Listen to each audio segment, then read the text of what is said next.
subsídios. Lições Bíblicas Adultos. Eu quero cumprimentá-los com a paz do Senhor Jesus. Quero externar minha gratidão a Deus pela oportunidade de estar mais uma vez aqui. E nesta oportunidade estaremos comentando a lição de número 2 da classe dos adultos. Estamos estudando o segundo trimestre das revistas da CPAD, Casa Publicadora das Assembleias de Deus no Brasil. Nós estamos estudando sobre homens dos quais o mundo não era digno. Estamos estudando o legado de Abraão, de Isaac e de Jacó. Nós estamos em uma lição muito importante. A lição de número 2 tem como título A Fé de Abraão nas Promessas de Deus. Nós, domingo passado, no primeiro domingo desse mês de abril, nós estudamos sobre Abraão, seu chamado e sua jornada de fé.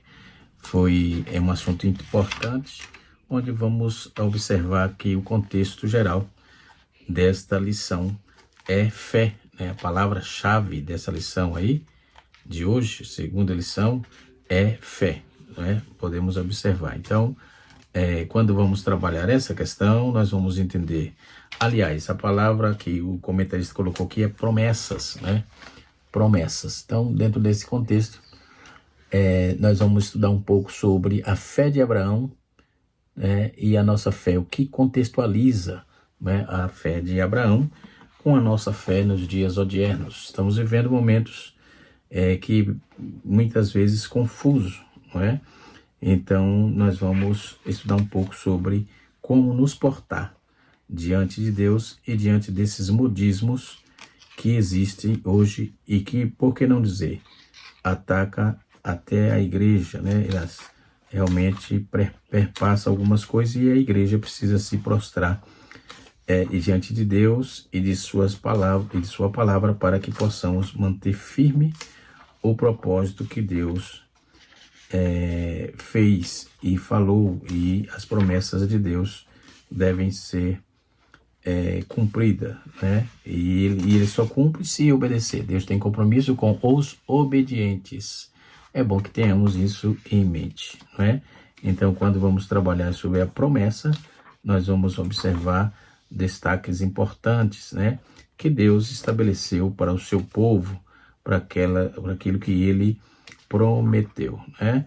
Então, nós observamos que toda a proposta de Deus, dentro desse contexto de promessa, ele cumpriu. E o interesse dele é cumprir, ipsis literis, né?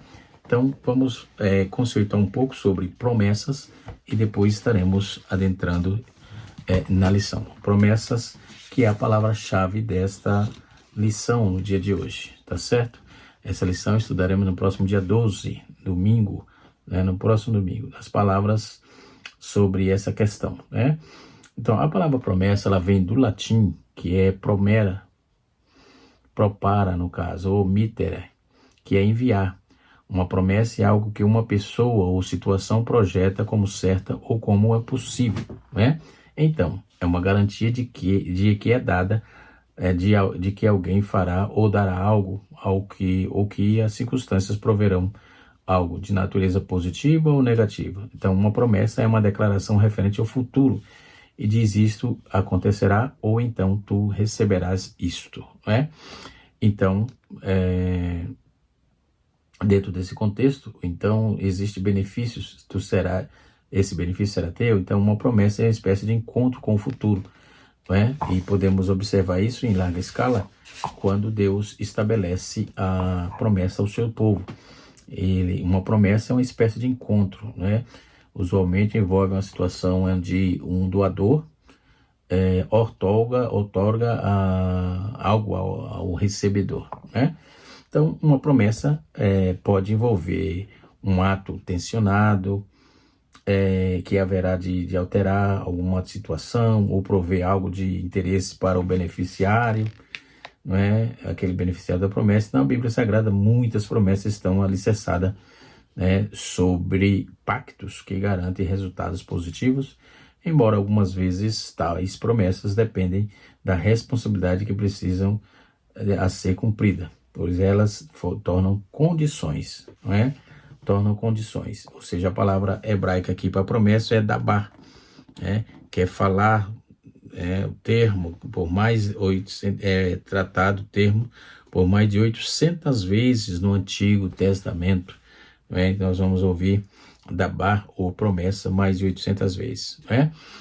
Mas quando alude ao tipo de projeção ou de bênção, proposta, torna-se aquilo que chamamos de promessa. Quanto a algumas desses usos, né, nós vamos ver em Deuteronômio, capítulo 6, 1 Reis, capítulo 5. Né? O rosto desse artigo provê aí umas referências bíblicas. Então, podemos ver que o vocábulo grego usado no Novo Testamento é apagélia. Apagélia é a raiz dessa palavra, que é agélia. Ou seja, anúncio naturalmente, e dessa raiz também tem o termo agelion, ou boas novas, né? E assim sucessivamente. Então, nós temos aí promessas de Deus, temos também promessas, a palavra apagélia é usada por 50 vezes no Novo Testamento, né? E a forma verbal de evangelomai ocorre cerca de 15 vezes, né? Então, é um vocábulo quase sempre traduzido como promessa, embora também possa significar mensagem, ok? Então, as promessas de Deus na Escritura contêm promessas divinas, né? Elas foram feitas em Cristo, elas foram feitas ao Filho, também feitas a Abraão, dentro do pacto abraâmico, vários dos pais, como Jacó, Isaac, Davi, e até veio a ser um pacto, aos israelitas. Também há menção a promessas feitas aos pais, formando vários pactos, e todos quantos são chamados por Deus. Então há um juramento solene que da confirmação das promessas divinas. Deus é fiel em suas promessas, e assim sucessivamente. Então as promessas divinas revestem-se várias qualidades. Nós temos aí esses temas sobre promessas em Cristo, o Espírito Santo, o Evangelho, e assim sucessivamente, E por que não dizer que temos a teologia da promessa? Por trás das promessas divinas, acha-se a veracidade, a onipotência de Deus. Deus não promete com falsidade, nem promete qualquer coisa que não possa cumprir, visto que não pode jurar, porque ele lhe seja maior. Então Deus é a garantia de sua própria promessa. Deus jura e não muda de parecer. Deus é fiel em suas promessas. Então as promessas divinas são positivas e certas, ok? Nós temos promessa de cunho escatológico, que é a parousia, que trata dos herdeiros, trata da filiação, e assim sucessivamente. Então, como é um assunto vasto, quando vamos trabalhar essa questão de promessa do Espírito, promessa de restauração de Israel, e as promessas humanas também, que são muitas, e assim sucessivamente. Nós temos promessas do reino, e assim sucessivamente. Temos uma infinidade de situação, de promessas que Deus fizera ao seu povo, ok? Promessas que se cumpriram em Cristo, e enfim. Dentro desse contexto, nós podemos observar que esse ponto de partida, essa palavra-chave, ela tem uma vastidão de significado e uma vastidão de assuntos que podemos explorar muito bem. Mas vamos para a lição propriamente dito, que é a nossa lição de número 2, Então, na lição de número 2, nós temos o tópico de número 1, que é a volta do Egito para Canaã. Nós temos a leitura bíblica em classe. Conforme eu disse, a lição 2 é a fé de Abraão nas promessas de Deus. E nós temos aqui o texto bíblico em classe, que é Gênesis, capítulo de número 3, versículos 7 a 18. E o texto diz assim: houve contenda entre os pastores do gado e os pastores do gado de Ló, os gados de Abraão e os gados de Ló. E os cananeus e os fariseus habitavam então na terra. E disse Abraão a Ló: ora, não haja contenda entre mim e ti, entre os meus pastores e os teus pastores, porque irmãos somos. Não está toda a terra diante de ti? Eia, pois, aparta-te de mim. Escolheres a esquerda, irei para a direita. Se a direita escolheres, irei para a esquerda. E levantou Ló os seus olhos e viu toda a campina do Jordão, que era bem rejada, né? Antes de que o Senhor ter destruído Sodoma e Gomorra, e era como o jardim do Senhor, como a terra do Egito, né? Quando se entra a Zoar. Então Ló escolheu para si a campina do Jordão e partiu para Ló para o oriente, e apanhou-se do ouro, e apartaram-se um do outro, e habitou Abraão na terra de Canaã. E Ló habitou nas cidades da campina e armou sua tenda até Sodoma. Ora, eram maus aos varões de Sodoma, grandes pecadores contra o Senhor. E disse o Senhor a Abraão, depois que esse Ló se apartou dele, levanta agora os teus olhos e olha este lugar onde estás, porque para a banda do norte e do sul, e do oriente e do ocidente, porque para esta terra que vês, hei de dar a ti e a tua semente para sempre. E farei a tua semente como o pó da terra, de maneira que se alguém puder contar o pó da terra, também a sua semente será contada.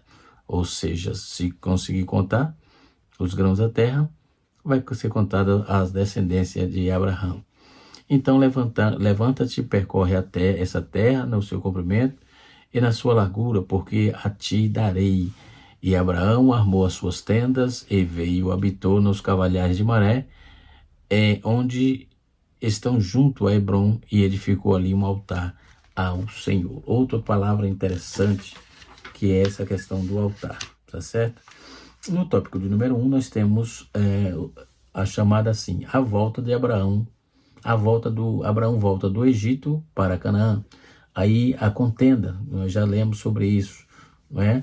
Sobre essas contendas de pastor. Mas vamos dar uma aclarada sobre essas questões, porque Abraão é considerado pai na fé, o patriarca, o fundador de Israel. Ele é descrito no Antigo Testamento como pai do povo de Deus, conforme o salmista nos capítulos 47, versículo 9, como aquele que fez a aliança de Deus. Deus dará a terra e promete que jamais deixará de proteger a ele e seus descendentes.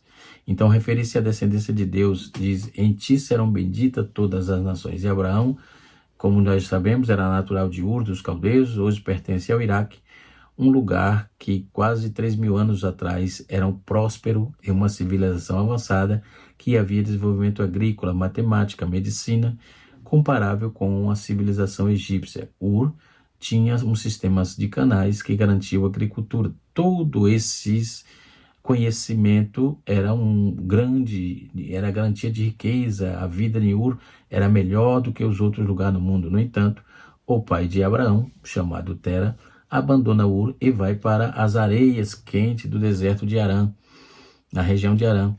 É uma terra de nômade, de pastores. Talvez ele pensasse assim, do conhecimento de Ur pudesse ajudar melhor a vida em outros lugares. Em Harã, Deus chama Abraão, lhe faz uma promessa da terra e descendência.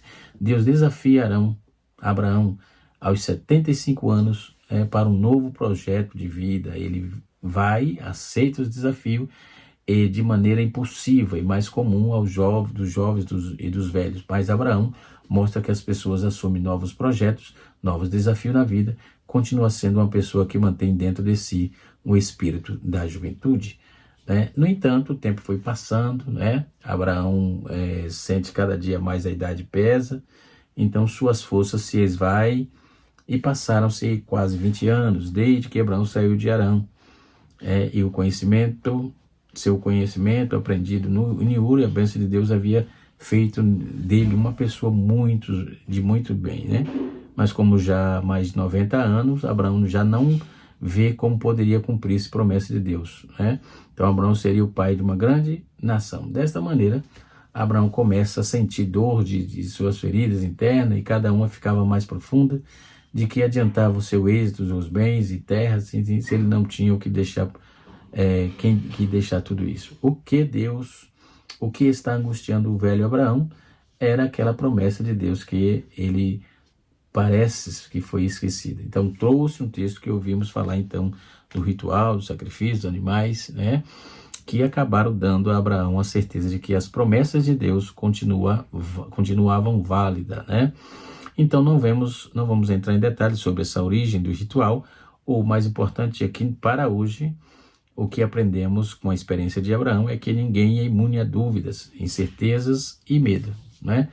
Então, a vida de Abraão nos ensina que não temos de ser heróis 24 horas por dia, mas para sermos pessoas de fé.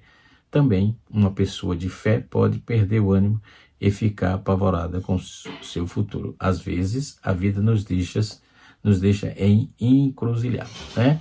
E assim sucessivamente. Em resposta a essa angústia, Abraão percebe de que Deus tem uma palavra e diz: Abraão, não tenha medo. Capítulo de número 15, verso 1.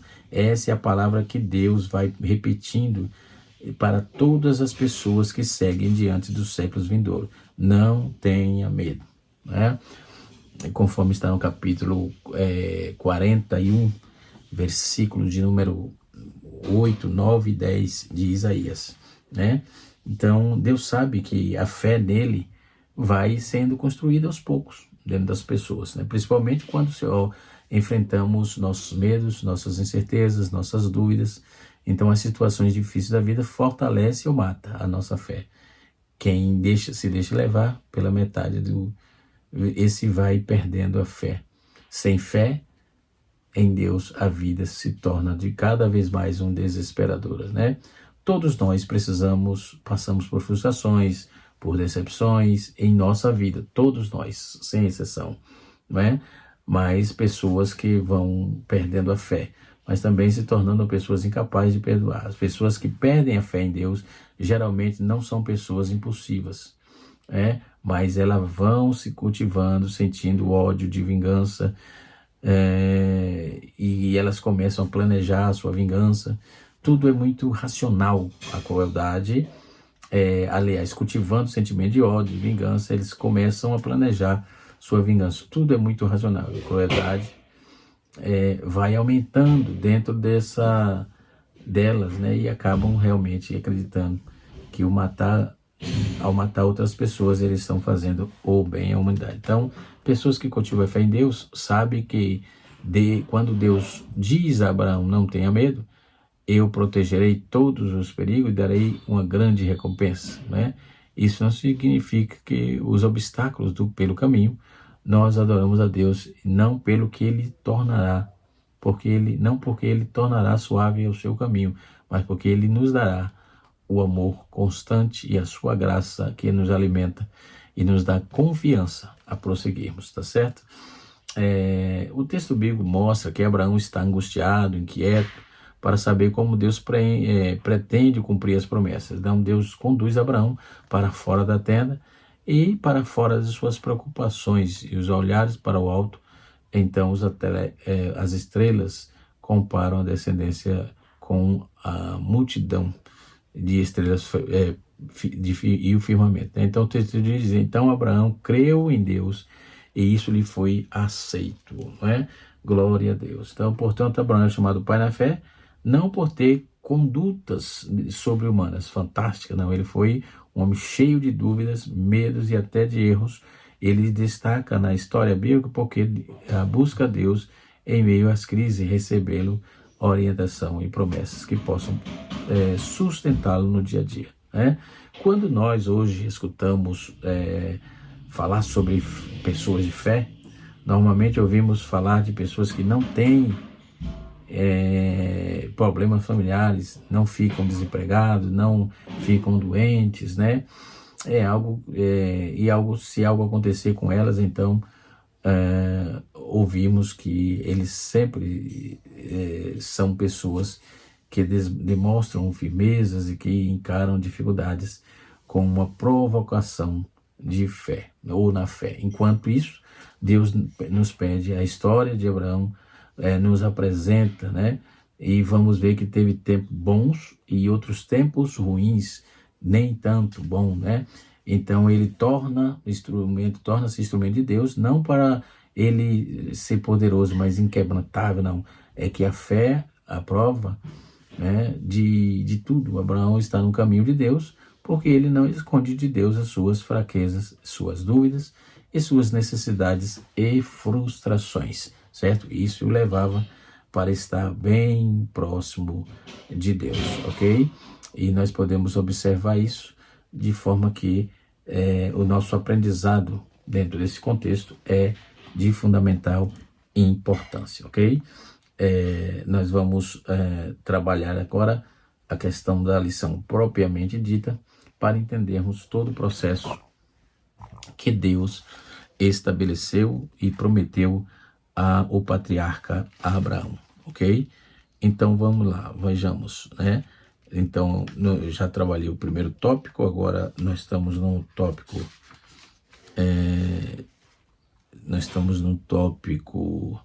de número 1, né? O tópico de número 1, subtópico 2, diz assim: a promessa para Abraão. As promessas feitas a Abraão não alcançariam somente ele, mas incluía toda a humanidade, ou seja, era de forma global. O que Deus prometeu a patriarcas marcaria a história de suas descendências e de hoje. O Senhor é o fiel e cumpre com toda a sua promessa, mas no seu tempo, há um tempo certo para todas as coisas, conforme Eclesiastes capítulo 3, versículo número capítulo 3, versículo número 1 até o versículo de número 3, ok? Então vejamos essa questão. Dentro dessa questão do relato da origem de Abraão, nós temos aqui no dicionário Becker, eu o tenho aqui, deixa eu ver se é isso mesmo. Não é isso não. Cadê o Becker? Tá aqui, ó.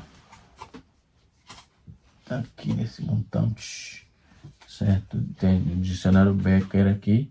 Nós temos um subsídio interessante para esta lição, não é? Na verdade, o comentarista bebeu bastante desta fonte, ok? Então, aqui no dicionário Becker, o guia também, eu tenho aqui o guia comentário histórico, né? Então, dentro do comentário Becker, na página 20, né, do livro aqui, do dicionário, tem bem essa passagem. Abraão era um certo cujo o nome de Deus mais tarde mudou para Abraão, mas nasceu em uma fabulosa cidade no antigo Ur, nos dias de Abraão, há cerca de 4.100 anos passado. Era uma cidade de centro de uma rica cultura, uma cidade localizada ao longo do rio Eufrates, que ostentava a arquitetura monumental, né? Ostentava de forma monumental a cultura que eles tinham ali, né? E assim sucessivamente. Então podemos observar que eu achei aqui o contexto. Abraão é uma figura bíblica bem conhecida, né? Cuja a vida está detalhada em Gênesis capítulo 11, versículo 15 ao versículo 25, né? O nome de Abraão significa pai exaltado, o nome mudado para Abraão significa pai de muitas nações, né? E podemos observar com clareza, né, sobre essa questão. Então, sobre o nome dessa figura, desse ser humano, que Deus trabalhou. Então, o relato detalha 100 anos de vida de Abraão, que move rapidamente pelos primeiros 75 anos, né? Em apenas alguns versículos nós vamos ver, ficamos sabendo que Abraão era filho de Tera, irmão de Arão, de Naor, marido da Estéril e Sarai, mais tarde Sara, né? Passou a se chamar Sara. Então o tio dele era Ló, filho de Arão, que morreu em Ur dos Caldeus, né? Então o enredo marca aqui a cronologia, né, de eventos significativos na vida do patriarca Abraão, ok? Então podemos observar que o pai Abraão, né, conforme estamos vendo aqui, significa literalmente pai do alto, ou aquele que estabeleceu as alianças. Então seu nome é Abraão, é pai de numerosas, né, ou seja, Abdorramon, as nações, enfim. Então Abraão, pai de todo aquele que crê, né? Abraão creu em Deus, Está escrito, e levantou Abraão a bandeira da fé monoteísta. Foi ele que estabeleceu o culto a Deus, né, monoteísta, e assim sucessivamente. Então, no capítulo 15, verso 6, nós vamos dizer, creu Abraão no Senhor e isso foi-lhe imputado por justiça. Este versículo fala da atitude objetiva da fé, que se refere a respostas pessoais do indivíduo ao ato de crer, né, e confiar. Crer e confiar em Deus, né? Então, a fé é um ato de inteligência, de vontade, mas consiste na confiança que se tem no testemunho de que Deus dava de si mesmo, né? Então, podemos, no dicionário Charles Davis, no caso, nós vamos encontrar Abraão confiou na palavra e daí foi feito e declarar-se justo. Então, somente pela fé que nós, como Abraão, somos considerados justos na fé, ok? Então, Abraão creu em Deus. Então, levantou uma bandeira monoteísta, que é a crença num único Deus, quando a grande maioria das pessoas de sua época era politeísta, ou seja, crença em vários deuses. E tem o enoteísta, que é crença no Deus Supremo, em outros deuses, né, menores. Então, viveu em Ur dos Caldeus, na região da Mesopotâmia, em 2000 anos antes de Cristo, e lá era adorado aí um panteão com diversos deuses, né? No livro de Charles Swindoll ele vai trabalhar essa questão. Na biblioteca de Nínive, no século 7 a.C., foram catalogados aproximadamente 2.500 deuses dos tempos de Abraão, e os principais eram Anum, deus do céu, e sua esposa Inaná, deusa do amor e da fertilidade, Enil, deus do ar, e a esposa Enil, e Enki, né, senhor das águas profundas, da sabedoria, e da sua esposa Dagal, ou seja, assim era deus da lua, deuses lua, né, e a sua esposa era Nigal, né, então tinha essas anomalias, né, dentro do enoteísmo, do panteísmo, dentro do monoteísmo, do politeísmo, e também enoteísmo, ok? Então, como os filhos de Abraão, somos herdeiros. Como isso? Abraão é pai de todos que recebem a bênção da fé, pela fé. Enquanto Abraão creu em Deus, ele estabeleceu tudo isso como resposta à fé. Deus justificou, então ele confirmou todas as promessas que ele tinha feito. Então, essas promessas incluíam aí, especialmente a vinda do Filho de Deus como seu descendente. Por isso, nós somos herdeiros das promessas, e a Abraão, porque a promessa principal é Cristo, e ele é a nossa bênção, né, nosso Senhor. E Deus disse que abençoaria Abraão e faria dele uma bênção, né? Então, Jesus é descendente de Abraão. Vejamos, né? Jesus é filho de Abraão, conforme Mateus 1:1, né? E coaduna com Gênesis 22:18, onde é dito que a tua semente serão benditas todas as nações. Então Paulo diz, ora, a promessa feita a Abraão e a sua posteridade não diz a posteridade como falando de muitas ou como de uma só, é a sua prosperidade que em Cristo, né? Então, o que o apóstolo declara aqui, Paulo declara, é que Cristo, como descendente de Abraão, por excelência, todos que estão nele são igualmente filhos, né, a Abraão. Então, somente a mesma posteridade são termos sinônimos, né? E assim sucessivamente. Então, quem crê em Cristo se torna descendente de Abraão. Quem recebe a bênção de Abraão por meio de Cristo, né? A justificação é uma bênção de Abraão, e nós temos a fé de Abraão nas promessas de Deus. A fé de Abraão levou a viver diversas fases da vida e chegar ao cumprimento da promessa. Então, na sua vida de fé, sua jornada, ele se tornou um manual como viver, como alcançar as promessas de Deus, né? Aí nós temos algumas contradições. Por exemplo, Abraão viveu contradições das promessas. Deus disse que ele seria pai de uma grande nação,